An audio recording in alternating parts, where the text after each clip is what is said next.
நேயர்களே, வாழ்க வளமுடன், வாழ்த்துக்கள். அதாவது இன்றைக்கு ஒரு பதிவு எப்படின்னா, காலபுருஷன் ராசி மேஷம், மேஷத்துலேருந்து 12 வீடு, எந்தெந்த கிரகம் எது உச்சம் நீச்சம், ஆட்சி உச்சம், ஆட்சி பெற்றிருக்கிறதா, மூலத்திரிகோணம் பெற்றிருக்கா அப்படிங்கிறத ஒரு சப்ஜெக்ட்.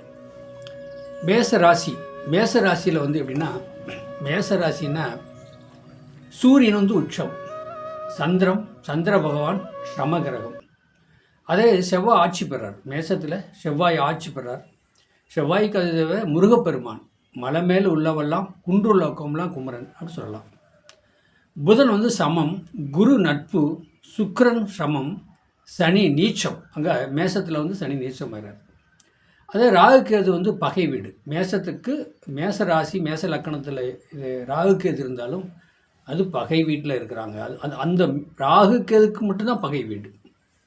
சூரியன் ரிஷுவத்தில் பார்த்திங்கன்னா சூரியன் பகை, சந்திரன் உச்சம். அதாவது ரிஷுவத்தில் சந்திர பகவான் உச்சம் அடைவார். செவ்வாய் சமபலயத்தில் இருப்பார். செவ்வாய் அப்படின்னா சமபலம், நல்லதும் இல்லாமல் கெட்டதும் இல்லாமல் அப்படிங்கிற மாதிரி. புதன் நட்பு வீடுங்க. அதாவது ரிஷுவத்துக்கு புதன் நட்பாக இருப்பார். அதே நேரத்துக்கு பார்த்திங்கன்னா குரு பகையாக இருப்பார். ரிஷுவத்துக்கு குரு பகை. சுக்கிரன் ஆட்சி பெற்றிருப்பார். சனி நட்பு என்னங்க, ராகுகேது நீச்சம். அதாவது ராகுகேது பகவான் சொல்லக்கூடாது, ரிஷுவத்தில் தான் நீச்சம் அடைகிறார். நல்லா பார்த்துங்க, ராகுகேதுக்கு 3, 7, 11 பார்வை இருந்தாலும் ரிஷுவத்தில் நீச்சம் அடைகிறாங்க. அப்போ மிதுன ராசிக்கு பார்த்திங்கன்னா, மிதுன ராசிக்கு சூரியன் சமம், சந்திரன் நட்பு, செவ்வாய் பகை, புதன் ஆட்சி, குரு பகை, சுக்கிரன் நட்பு, சனி நட்பு, ராகுகேது நட்பு.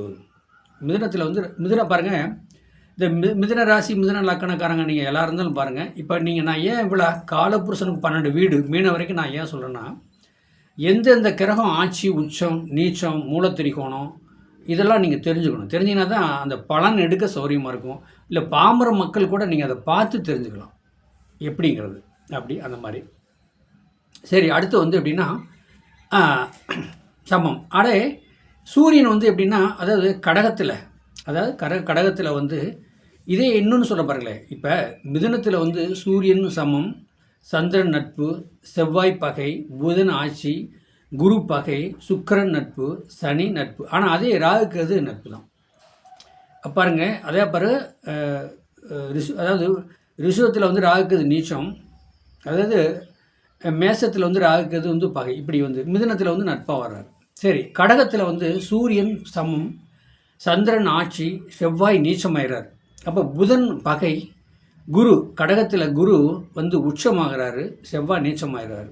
அதே கடகத்தில் சுக்கிரன் பகை, சனி பகை, ராகுகேது பகை. இது பாருங்கள், இப்போ காலபுருஷனுக்கு 12 வீடு, இதில் எது நட்பு பகை உச்சம் நீச்சம் மூலத்திரிகோணம் இப்படிங்கிறதெல்லாம் தெரிஞ்சுக்கணும். நம்ம தெரிஞ்சுக்கிட்டால் தான் நாளைக்கு பலன் சொல்ல சௌரியமாக இருக்கும். நீங்கள் சாதகம் படிக்கிறவங்களும் சரி, சாதகத்தை படிக்க ஒரு எண்ணம் உள்ளவங்களாவது இந்த காலபுருஷனுக்கு 12 இடம், 12 பாவகம், 12 பாவகம், 12 கட்டம், 12 ராசி. இது இல்லாமல் டிகிரி வைஸும் எடுக்கலாம். அந்த டிகிரி எடுத்தாலும் அந்த பலன் சொல்கிறதுக்கு சௌரியமாக இருக்கும் அப்படின்னு. அப்புறம் பாருங்கள், சிம்மத்தில் சூரியன் உச்சம் மூலத்திரிகோணம் வீடு. அப்போ அதே நேரத்துக்கு சந்திரன் நட்பு, செவ்வாய் நட்பு, புதன் நட்பு, குரு நட்பு, சுக்கிரன் பகை. சுக்கிரன் மட்டும் தான் பகை. அப்போ சனி பகை, ராகுகேதும் பகை தான் சிம்மத்தில். ரெண்டாவது எப்படின்னா கன்னி, காலபுருஷனுக்கு 6ஆம் இடங்கிறது. அப்போ புதன் திசை, புதன் புத்தியா, புதன் அந்தரம் ஓடுனாலே கடன் வாங்காமல் அவங்க பொழப்பு ஓட்ட முடியாது. அப்போ பார்த்திங்கன்னா அந்த கன்னி காலபுருஷனுக்கு 6ஆம் இடம். சூரியன் சமம், சுக்கிரன் நட்பு, செவ்வாய் பகை, புதன் ஆட்சி உச்சம் மூலத்திரிகோணம் வீடு, குரு நட்பு, சுக்கிரன் நீச்சம், அது கன்னியில் நீச்சம் ஆகிறார். சனி நட்பு, ராகுகேது நட்பு. பாருங்களேன். ரெண்டாவது அப்போ துலா ராசிக்கு சூரியன் நீச்சம், சூரியன் துலாமில் நீச்சம் ஆகிறாரு. சந்திரன் சமம், செவ்வாய் சமம், அதாவது புதன் நட்பு, குரு பகை, சுக்கிரன் மூலத்திரிகோண வீடு ஆட்சி வீடு, சனி உச்சமாகிற வீடு துலாமில். ராகுகேது நட்பு. அதாவது விருச்சிகத்தில் பாருங்கள், சூரியன் நட்பு, சந்திரன் நீச்சமாகிறார். அப்போ அதாவது விருச்சிகத்தில் சந்திர பகவான் நீச்சமாகிறார். அப்போ அதாவது அதே நேரத்துக்கு செவ்வாய் ஆட்சி வீடு, புதன் சமம், குரு நட்பு, சுக்கிரன் சமம், சனி பகை, ராகு கேது உச்சமாகிற வீடு. ரிஷபத்தில் ராகு கேது நீச்சம், விருச்சிகத்தில் ராகு கேது உச்சமாகிறது. அதே நேரத்துக்கு தனுசு பாருங்கள், தனுசில் வந்து சூரியன் நட்பு, சந்திரன் சமம், செவ்வாய் நட்பு, புதன் சமம், குரு ஆட்சி உச்சம், அப்போ திரிகோண வீடு. அப்போ குரு வந்து ஆட்சி திரிகோணம், ஆட்சி வீடு. சுக்கிரன் வந்து நட்பு, சனி சமம், ராகு கேது நட்பு வீடு. பாருங்கள், தனுசில் வந்து ராகு கேது இருந்தாங்கன்னா நட்பு, அதில் வந்து நல்லதே பண்ணுவார் அப்படின்னு சொல்கிறது. அதாவது எப்படின்னா மகர ராசி வந்து சூரியன் பகை, சந்திரன் சமம், செவ்வாய் உச்சம், புதன் சமம், குரு நீச்சம், சுக்கிரன் நட்பு, சனி ஆட்சி, ராகு கேது நட்பு வீடு தான். ராகு கேது அங்கே இருந்தாலும் மகரத்தில் நல்லதே பண்ணுவார். அதே நேரத்துக்கு கும்பம் பாருங்கள், கும்பம் அப்படின்னு எடுத்தீங்கனால சூரியன் சொல்லக்கூடாது எப்படின்னா பகையாக வருவார் அந்த இடத்துல மட்டும். சனி வீடு அல்லவா, சந்திரன் வந்து சமமாக வருவார். செவ்வாய் வந்து சமம். அதாவது இதில் என்ன ஒரு கணக்குனாங்க, செவ்வாய் வந்து சமம்ங்க, புதன் சமம், குரு சமம், என்ன குரு சமம். அதாவது சுக்கிரன் வந்து நட்பு, சனி ஆட்சி வீடு, மூலத்திரிகோணம். இது வந்து இல்லை, இந்த கும்பத்தில் மட்டும் ராகு கேது வந்து பகையாகி வர்றாங்க. இதே பாருங்கள் நீங்கள் மீனத்தில் பாருங்கள், மீனத்தில் சூரியன் நட்பு, சந்திரன் சமம், செவ்வாய் நட்பு, என்னங்க புதன் நீச்சம், குரு ஆட்சி, சுக்கிரன் உச்சம், சனி சமம், ராகு கேது நட்பு. இதில் நட்பு வருது பாருங்கள், ராகு கேது நட்பு. இப்போ நான் ஏன் இதை சொல்கிறேன்னா, அங்கே ஆட்சி உச்சம் நீச்சம் மூலத்திரிகோண வீடு. இப்போ ராகு கேதுங்கிறது பார்த்திங்கன்னா எந்தெந்த இடத்துல சமமாக இருக்கிறாங்க, எந்தெந்த இடத்துல நட்பாக இருக்கிறாங்க, எந்த வீட்டில் பகையாக இருக்கிறாங்க போது பலன் நீங்கள் அந்த ராகு கேது எந்த இருக்கிற இடத்த வச்சு நீங்கள் அந்த பலன் எடுத்து சொல்லலாம்.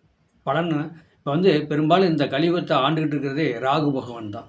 இந்த கலியுகத்தில் ஆள்றதே ராகு பகவான் தான் ஆண்டுகிட்டு இருக்காரு. அப்போ ராகு பகவான் ஆண்டுகிட்டு இருக்காரு சொன்ன விட இதை மக்கள் நீங்கள் தெரிஞ்சுக்கணும். உங்கள் லக்கணத்துக்கு, ராசிக்கு, சூரியனுக்கு எந்தெந்த இடத்துல ராகுக்கு இருக்காங்களோ. இப்போ பாருங்கள், ரிஷபத்தில் வந்து அவங்க 2 பேர் வந்து நீச்சம் அடைகிறாங்க. அப்போ நீச்ச வீட்டில் ராகுக்கு இருக்கும்போது அப்போ என்ன நடக்கும், ரிவர்ஸ் கிரகம், அதை பார்க்கணும். அதே நேரத்துக்கு பாருங்கள், நீங்கள் விருச்சிகத்தில் வந்து ராகுக்கு உச்சம் அடைகிறாங்க அப்படின்னு கேட்டால், இப்போ இந்த ராகுக்கு இருக்கிற நிலைமை அங்கே இருந்தால் என்ன நடக்கும் உங்களுக்கு?